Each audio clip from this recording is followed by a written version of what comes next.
Handicapper Steve here, handicapping the racing from Kempton Park here on Monday. It is August the 5th, 2019. I'm going to look at the 7th race, 445 from Kempton, but before I get on to that, remember to please follow me on Twitter at HorseRacingKid5 for more selections for race courses around the world, and join me this Saturday for my Arlington Million preview video.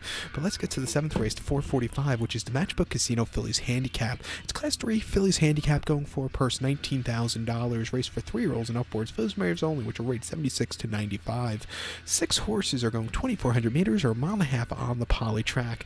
My top selection here, I'll take the 4-horse White Chocolate. We'll go 4-5-1 in the Tri-Cash Trifecta. 4-5-1 Tri-Cash Trifecta. Top selection 4-horse White Chocolate. 5-year-old mare by Master Craftsman. Jamie Spencer gets the leg up for David Simcock. The horse's most recent outing came the 12th of July at Ascot, a mile and a half at a Class 3 Fillies Handicap, and the horse that day finished 5th by 5.5 lengths there. Had a high weight, stepped up in class, or actually stepped down class from the race before, and he didn't break all that well. And, horses either love Ascot or don't. This horse just didn't handle it. It just wasn't the day to win. Before that, at Chelmsford, a mile three-quarters staying on a Class 2 Fillies Handicap. She finished 4th by length. That day, she set the pace early on. She was with the leaders, kind of just didn't stay the extra 2 furlongs that afternoon, but she ran her heart out there on the all-weather, and then go to a mile and a half in a Class 3 Handicap. She finished 4th by 7 3/4 lengths there. She sat back early, a little bit of a turn of foot, but it wasn't anything spectacular there. And then before that, at Goodwood, a mile and a half in a Class 3 Fillies Handicap, she finished 4th by 7 3/4 lengths.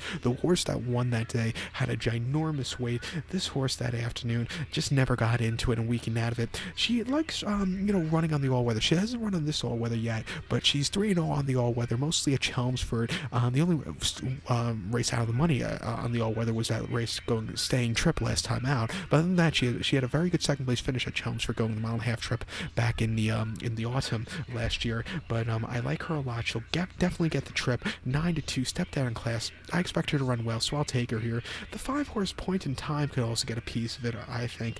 If you're going to play the place pot, I would definitely use this horse here. This horse is bred to go the trip, so she's definitely going to get the trip. 4-year filly by Champs-Élysées. She's a horse that likes running on the all-weather also. 7-2 on it. She has a victory at the course and distance here at Kempton by winning here back in the 2nd of November last year in a Class 5 handicap, and that day she just did everything right. She sat towards the backpack, she had a great turn of foot, and she won quite decisively. Since then, she's won a few times, but she's a horse. She could either run on the back of the pack or set the pace. Sitting here today, I think you're going to see her coming from a little bit behind, because I think there are faster horses here, but she has a good lower weight here of 123 pounds, and like I said, she likes the all-weather course and distance winner. I'll use her here also. But to recap my selection for the 7th, the 445 from Kempton, I'm going to take the 4-horse White Chocolate. We'll also give some shout out to the 5-horse Point in Time. We'll go 4-5-1 in the Tri-Cash Trifecta. So good luck to all, and please follow me on Twitter at HorseRacingKid5. Good luck, everyone.